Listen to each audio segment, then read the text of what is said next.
So student, आगे बढ़ते हुए हम देखने वाले हैं अब इस एग्जाम्पल नंबर 4 को, जो कि है आपका कि 1.4 मीटर लंबा एक प्रेक्षक, प्रेक्षक कौन है? हम हैं, प्रेक्षण करने वाला हम या कोई व्यक्ति, एक मीनार से 25.6 मीटर की दूरी पर है। उसकी आंखों से मीनार के शिखर का उन्नयन कोण 45 अंश है। किससे बन रहा है? शिखर के साथ। तो नाम लिखने की जरूरत पड़ेगी क्या? नहीं पड़ना चाहिए।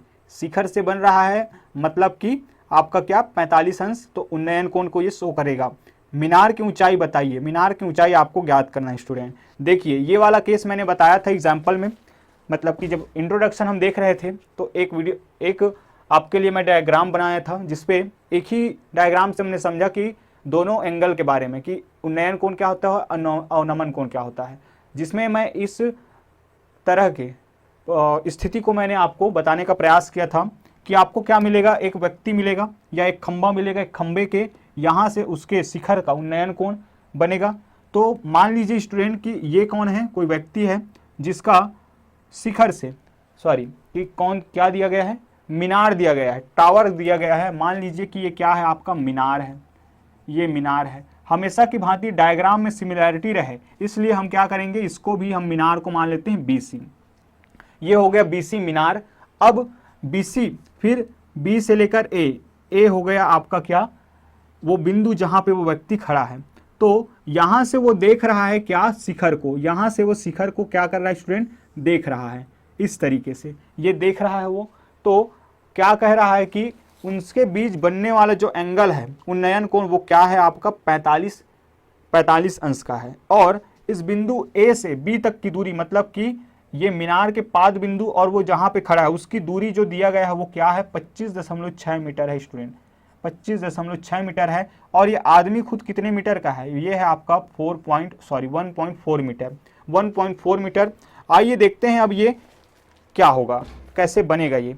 तो मैंने बताया था कि सामान्य अगर हम देखें तो इस तरीके से हम देख रहे हैं। तो यहां से मेरा जो क्षैतिज होगा वो क्या होगा? ये होगा स्टूडेंट, ये क्या होगा? मेरा क्षैतिज होगा।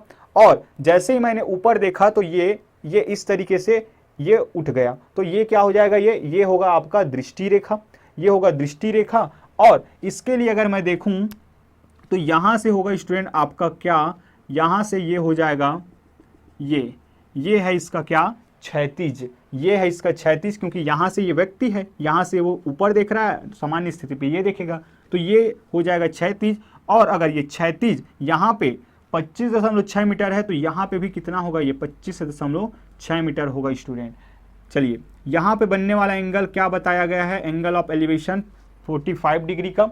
अब जरा देखिए, अगर मैं मान लूँ कि ये जाके यहाँ पे D पे इसको क्या कर रहा है? क्रॉस करता है, और ये मान लीजिए E मान लीजिए। इस तरीके से हमने डायग्राम अपना कंप्लीट कर लिया। आइए लिखते हैं इसके बारे में कुछ बातों को, कि सबसे पहली बात को यहाँ माना कि BC क्या है? मीनार है, BC मीनार, तथा AE कौन है? प्रेक्षक है, AE प्रेक्षक है। ये हो गया BC मीनार, AE प्रेक्षक। वह A व B की दूरी कितनी है? A व B की दूरी है स्टूडेंट आपका,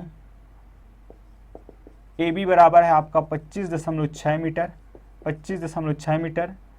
AE प्रेक्षक की ऊंचाई कितना है? 1.4 मीटर। अब जरा बताइए दूसरा चीज कि अगर मैं ये ना भी बताता हूं कि ये क्षैतिज तो ये भी क्षैतिज, तो आप देख पा रहे हो कि ये क्या बन रहा है स्टूडेंट आपके पास? ये बन रहा है एक आयत। और आप जानते हैं कि आयत के आमने सामने की भुजाएं क्या होती हैं? परस्पर बराबर होती हैं। तो ये अगर 25.6, ये भी 25.6, ये अगर 1.4, तो ये भी कितना? 1.4 होगा, 1.4 मीटर होगा, सॉरी 1.4 मीटर होगा। तो इस तरीके से मैं लिख सकता हूं कि यहां से अतः या यहीं हम इसको जोड़ सकते हैं। क्यों बार बार लिखना? क्योंकि समय बहुत ज़्यादा कीमती होगा आपके लिए। तो इसको हम थोड़ा सुधार लेते हैं कि AB बराबर कौन? ED। AB बराबर ED बराबर 25.6 मीटर, 25.6 मीटर। और AE बराबर कौन हो जाएगा? DB हो जाएगा या BD हो जाएगा, जो कि कितना हो जाएगा? ED और BD, ये हो जाएगा आपका 1.4 मीटर, 1.4 मीटर। ये हो गई कहानी।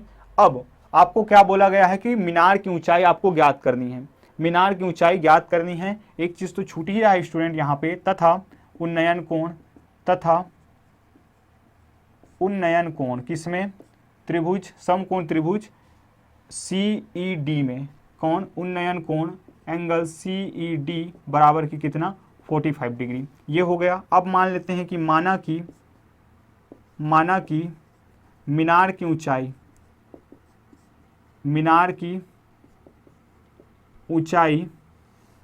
बराबर, मीनार की ऊंचाई BC बराबर कितना होगा, मान लेते हैं कि h मीटर है, h मीटर है। क्या मैं इसको लिख सकता हूं इस तरीके से, मीनार की ऊंचाई BC बराबर, BC किसके किसके अंश है, मतलब किससे किससे बन रहा है स्टूडेंट, एक बन रहा है BD प्लस आपका बन रहा है ये DC, BD plus DC। Equation number बना दीजिए इसको लेके हमें आना है, या नहीं भी लिखोगे कोई दिक्कत नहीं है, आप स्किप कर सकते हो। मैंने बस ये लिखा कि BC बन कैसे रहा है। अब देखिए आप किसके पास जाएंगे, आप जाएंगे कहाँ पे बन रहा है आपका समकोण त्रिभुज, यहाँ पे बन रहा है स्टूडेंट, यहाँ पे बन रहा है समकोण त्रिभुज। आप क्या कर लेंगे, अब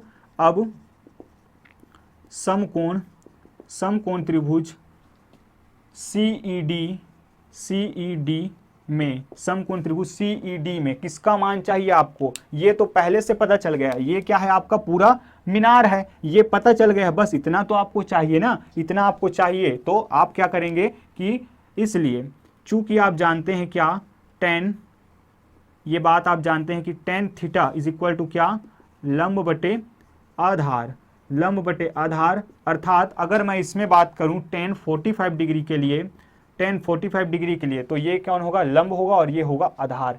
तो लंब का मान कितना हो जाएगा आपका CD या DC, और यहाँ पे आधार का मान कितना है आपका 25.6 मीटर, 25.6 मीटर। स्पष्ट रूप से आप जानते हैं क्या, tan 45 डिग्री का मान कितना होता है स्टूडेंट, चलिए इधर कर लेते हैं। tan 45 डिग्री का मान होता है 1, और यहाँ से CD बटे आपका हो जाएगा 25.6, इस तरीके से CD बराबर कितना, 25.6 मीटर, ये आ गया। और आधा हिस्सा तो हम जानते ही हैं, अतः मीनार की ऊंचाई बराबर क्या हो जाएगा आपका, इक्वेशन नंबर 1, कौन, BD प्लस CD या DC बराबर, BD का मान कितना है, BD का मान है आपका 1.4, और CD तो हम निकाले हैं अभी 25.6। दोनों को ऐड करेंगे तो ये हो जाएगा स्टूडेंट 26 और 1 27 मीटर आपका आंसर आता है, 27 मीटर आपका आंसर आता है। बिल्कुल आराम से बनने वाला क्वेश्चन, बहुत ही अच्छा क्वेश्चन है, क्योंकि आप में एक नया पैटर्न यहाँ पे देखने को मिलता है, जहाँ पे आपको प्रेक्षक दे रहा है, ऑब्जर्वर को यहाँ पे इंट्रोड्यूस करा रहा है। तो इस वीडियो लेक्चर में बस इतना ही देखेंगे स्टूडेंट, लेकिन आगे बढ़ने से पहले मैं आपको बता दूं कि आगे जो एग्जाम्पल जो हम देखने वाले हैं उसमें हम समझेंगे कि आखिर डबल एंगल जब दे दिया जाए, एंगल चेंज हो रहा हो, तब हमें कैसे काम करना है। और उससे पहले एक और बात कि यहाँ पे एक बात मैं बता दूं स्टूडेंट कि आप पूरा चैप्टर पूरा आप देख लीजिए, एनालिसिस कर लेंगे। आप सबसे जो थीटा का जो मान मिलने वाला है वो केवल मिलने वाला है आपका 30 अंश, 45 और 60, 30 डिग्री, 45 डिग्री और 60, इन्हीं के लिए आपको काम करना है। ये प्लस पॉइंट है आपका, याद रखिएगा, ये आपके सिलेबस में है। इन्हीं के लिए आपको क्या करना है, आपको वैल्यूज फाइंड करनी होती है, इन्हीं पर आपको काम करना है। तो चलिए, आपका स्वास्थ्य का ख्याल रखिए, अपना प्रैक्टिस पर हमेशा ध्यान दीजिए। मिलते हैं नेक्स्ट वीडियो लेक्चर में, तब तक के लिए बाय बाय, जय हिंद।